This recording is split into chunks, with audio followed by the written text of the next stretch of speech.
Racing and motorsports is always been a dream of every automobile enthusiast. Round as he takes a fifth victory. Starting from F1 to MotoGP to rally racing, from the precision of circuits to the aggression of apex corners to the unpredictability of dirt, gravel and rain, there's always been a huge behind the scenes, starting from scratch to manufacture the vehicles to logistic, going through multiple aggressive tests till finishing line. All this is possible from a great struggle, creativity of minds and passion to win the dreams. Hi, I'm Tara from Team Volante, the official student design and racing team of Ramaiah Institute of Technology, Bengaluru, founded in 2014. Our team is a multidisciplinary group of passionate engineering students dedicated to advancing the future of electric mobility. We are specializing in mechanical, electric, and media and management domains. In the high-stakes world of motorsports, winning isn't just about the speed. It's about the precision of design and power of innovation.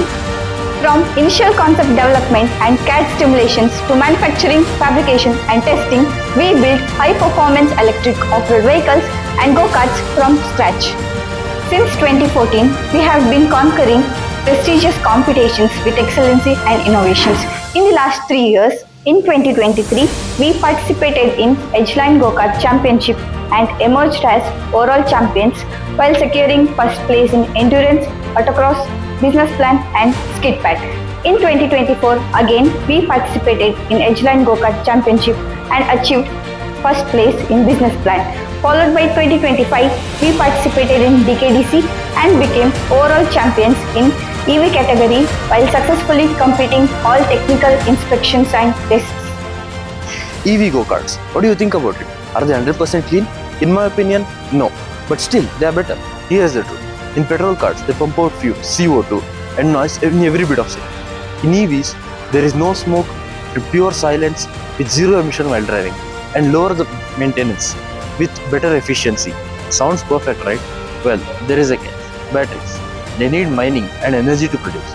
So the pollution happens before even you drive. And if electricity comes from coal, you are still polluting indirectly. But here is a key.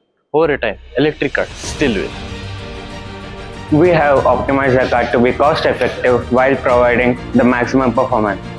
Now coming to the cost distribution part, let's start with the big guy, that is the electrical system. It consumes about 40.9% of a total budget, which consists of the following parts, which is the battery, motor, controller and the wiring, which is most important for the car's performance. Our next major expense will be the wheels and tires, which is about 25.1% of our total cost. It directly affects the stability, performance and safety of the car. Now moving to the frame and the body part, which accounts for about 16.1% of a total cost. It covers the total chassis and the body.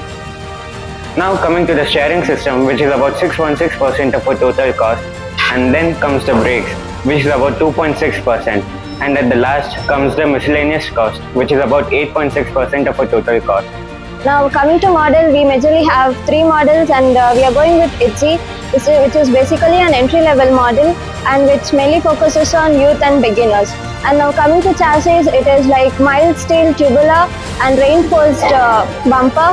And coming to power, we are going with BLDC motors, which is of 3 kilovolts. And coming to voltage, we are mainly going with programmable, which is of 48 volts. And coming to braking systems, it is of standard safety system. And coming to cooling system, and we are majorly going with air cooled system. Now coming to second model, we have Aurora, which is for performance, and it is mainly focuses on enthusiasts and premium rental.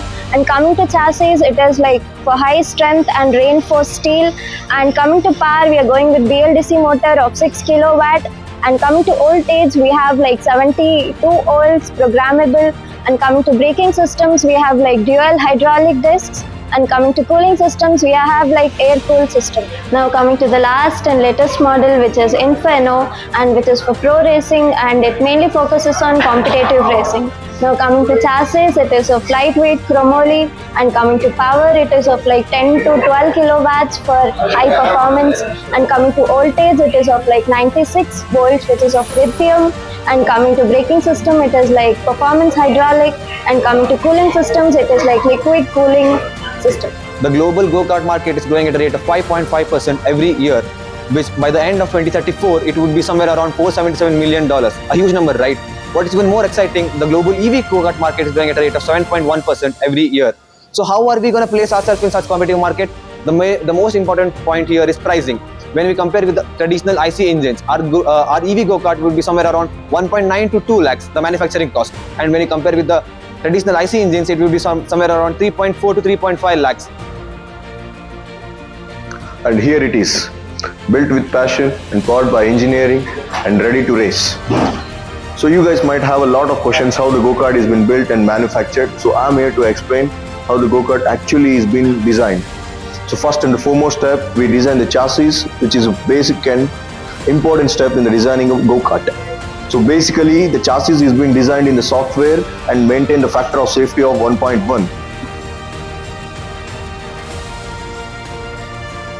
And next we are heading towards the steering system, which has been connected to a steering rod and then to a pitman's triangle and then to the thyroids and the knuckles and the wheel. This is the complete setup of the steering. The material which we have used to make a go-kart is the ASI 1020. And why only 1020? Because it holds the sweet spot of all the aspects that we need. Aspects like cost effectiveness, availability, durability and so on. But without forgetting the main aspect of strength, which is most required for our go-kart. So now I'll be taking you through the braking system. The brake pressure is applied on the brake pedal by the driver, and then this brake pedal is designed in the SolidWorks and then analyzed in the ANSYS, and this is connected to the single piston master cylinder, and then this is connected to the backside caliper through this brake lines, and then this caliper is connected to the mount, and the brake discs mounted the axle. In the next system we are heading towards the drivetrain, which is been designed and made the gear calculations to transmit the power from motor to the wheels and make the wheels spin. And this is the complete setup of the drivetrain. And next we are heading towards the driver's seat, which is been followed by the ergonomic calculations, and it is been fixed by a rod to the chassis. And this is the complete and the simple setup of the go-kart. Today I'll be showing you the safety precautions we use here at Volante. First, what we have on the kart. We have a bot switch, a brake over travel switch. In case our brake ever fails, this switch will open the circuit, preventing any accidents. We also have a fire extinguisher that either the driver or the field marshals can use. At the back of the kart, we have an AIR, Accumulator Isolation Relay. This is the interface between high voltage and low voltage. We use the low voltage to control the AIR so it can further control the high voltage. Back at the front of the kart, we have kill switches. This again opens the circuit in case of any accidents. There's one for the marshal and for the driver. And here we'll show you the precautions we use on track.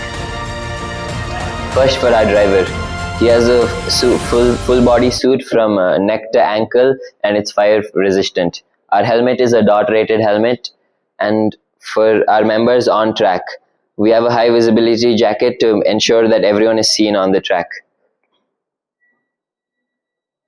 And the precautions we use in the lab. We have a lab uniform, a welding sleeve, welding gloves, the welding helmet. In the final phase, the bleeding process isn't just about the machine, it's about the entire team. As we push past exhaustions, our sub-teams stop acting as department and start coming together as one. We bleed out the errors and the ego, leaving behind only a unified force.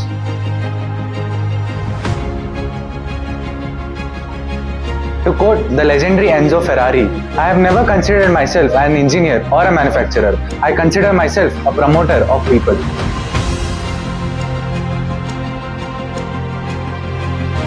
Everything is alright. But why Team Volante?